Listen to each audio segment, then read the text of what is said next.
ಕೇಂದ್ರ ಸಚಿವೆ ನಿರ್ಮಲಾ ಸೀತಾರಾಮನ್ ಸೇರಿದಂತೆ ಹಲವರ ವಿರುದ್ಧ ಎಫ್ಐಆರ್ ದಾಖಲಾಗಿದೆ. ಎಫ್ಐಆರ್ ದಾಖಲಾಗ್ತಾ ಇದ್ದಂತೆ ಪ್ರಕರಣವನ್ನ ವರ್ಗಾವಣೆ ಮಾಡಿ ಅಂತ ಪತ್ರವನ್ನ ಬರೆಯಲಾಗಿದೆ. ವಿಶೇಷ ತನಿಖಾ ತಂಡಕ್ಕೆ ಕೇಸ್ ವರ್ಗಾಯಿಸಿ ಅಂತೇಳಿ ಮನವಿ ಪತ್ರವನ್ನ ಮಾಡಿಕೊಳ್ಳಲಾಗಿದೆ.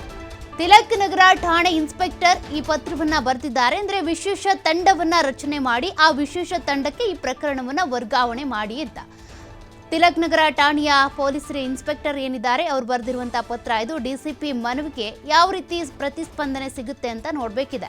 ಡಿಸಿಪಿಯಿಂದ ಕಮಿಷನರ್ಗೆ ಮನವಿ ಪತ್ರವನ್ನು ರವಾನೆ ಮಾಡಲಾಗಿದೆ. ಮುಂದಿನ ವಾರದಲ್ಲೇ ಕಮಿಷನರ್ ಅವರಿಂದ ಡಿಜಿಗೆ ಮನವಿ ಪತ್ರ ರವಾನೆ ಆಗುತ್ತಂತೆ. ಯಾಕೆಂದ್ರೆ ಈ ಕೇಸ್ ಅಂತ ಬಂದಾಗ ಇಲ್ಲಿ 8,000ಕ್ಕೂ ಹೆಚ್ಚು ಚುನಾವಣಾ ಬಾಂಡ್ ಸುಲಿಗೆ ಆರೋಪ ಇದೆ. ಅಂದ್ರೆ 8,000 ಕೋಟಿ ಲೂಟಿ ಮಾಡಿದ್ದಾರೆ ಅನ್ನುವಂಥ ಆರೋಪ ಇದೆ.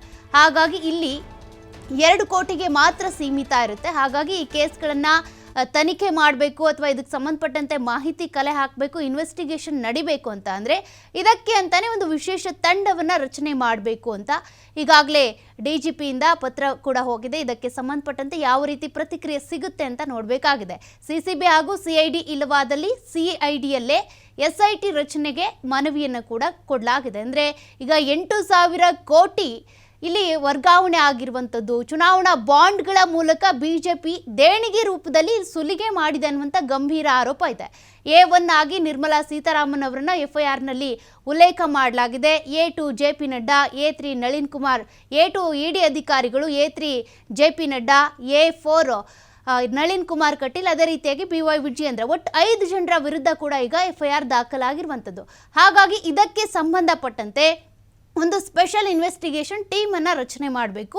ಈ ಕೇಸನ್ನು ಆ ಟೀಮ್ಗೆ ವರ್ಗಾವಣೆ ಮಾಡಿಬಿಟ್ರೆ ಅವರು ಈ 8,000 ಕೋಟಿ ಹಣ ಲೂಟಿಗೆ ಸಂಬಂಧಪಟ್ಟಂತೆ ತನಿಖೆಯನ್ನು ಮಾಡ್ತಾರೆ ಅನ್ನುವಂಥ ಒಂದು ಮನವಿಯನ್ನು ಈಗಾಗಲೇ ಮಾಡಲಾಗಿದೆ. ಅಂದರೆ ಈ ಪ್ರಕರಣ ಈಗ ತಿಲಕ್ ನಗರ ಪೊಲೀಸ್ ಠಾಣೆಯಲ್ಲಿ ದಾಖಲಾಗಿರುವಂಥದ್ದು. ತಿಲಕ್ ನಗರ ಪೊಲೀಸ್ ಠಾಣೆಯ ಇನ್ಸ್ಪೆಕ್ಟರ್ ಏನಿದ್ದಾರೆ ಈ ರೀತಿ ಪತ್ರವನ್ನು ಬರೆದಿದ್ದಾರೆ. ಈ ಕೇಸನ್ನು ಇನ್ವೆಸ್ಟಿಗೇಷನ್ ಮಾಡಬೇಕು ಅಂತಂದರೆ ಅಂದರೆ ನಮ್ಮ ಲಿಮಿಟ್ಸ್ನಲ್ಲಿ ಬರುವಂಥದ್ದು 2 ಕೋಟಿಯಷ್ಟೇ ಬರುತ್ತೆ. 2 ಕೋಟಿ ಏನಾದ್ರು ಲೂಟಿ ಹೊಡೆದ್ರೆ ಅದಕ್ಕೆ ಸಂಬಂಧಪಟ್ಟಂತೆ ಮಾಡಬಹುದು. ಆದರೆ ಇಲ್ಲಿ 8,000 ಕೋಟಿಯನ್ನ ಲೂಟಿ ಮಾಡಲಾಗಿದೆ ಅನ್ನುವಂಥ ಗಂಭೀರ ಆರೋಪ. ಅದರಲ್ಲಿ ಇರುವಂಥದ್ದು ಬಿಜೆಪಿಯ ಪ್ರಮುಖ ನಾಯಕರು, ಕೇಂದ್ರ ಸಚಿವರು ನಿರ್ಮಲಾ ಸೀತಾರಾಮನ್ ಇರ್ಬೋದು, ಜೊತೆಗೆ ED ಅಧಿಕಾರಿಗಳ ವಿರುದ್ಧ ಕೂಡ ಇಲ್ಲಿ FIRನಲ್ಲಿ ಉಲ್ಲೇಖ ಮಾಡಲಾಗಿದೆ. ಜೊತೆಗೆ JP ನಡ್ಡಾ, BY ವಿಜಯೇಂದ್ರ, ನಳಿನ್ ಕುಮಾರ್ ಕಟೀಲ್ ಇವರೆಲ್ಲರ ವಿರುದ್ಧ ಕೂಡ ಕೇಸ್ ದಾಖಲಾಗಿರುವಂಥದ್ದು. ಹಾಗಾಗಿ ಈ ಒಂದು ಪ್ರಕರಣವನ್ನ ಸ್ಪೆಷಲ್ ಇನ್ವೆಸ್ಟಿಗೇಷನ್ ಟೀಮ್ಗೆ ವಹಿಸಿ ಅಂತ ಪತ್ರ ಬರೆಯಲಾಗಿದೆ.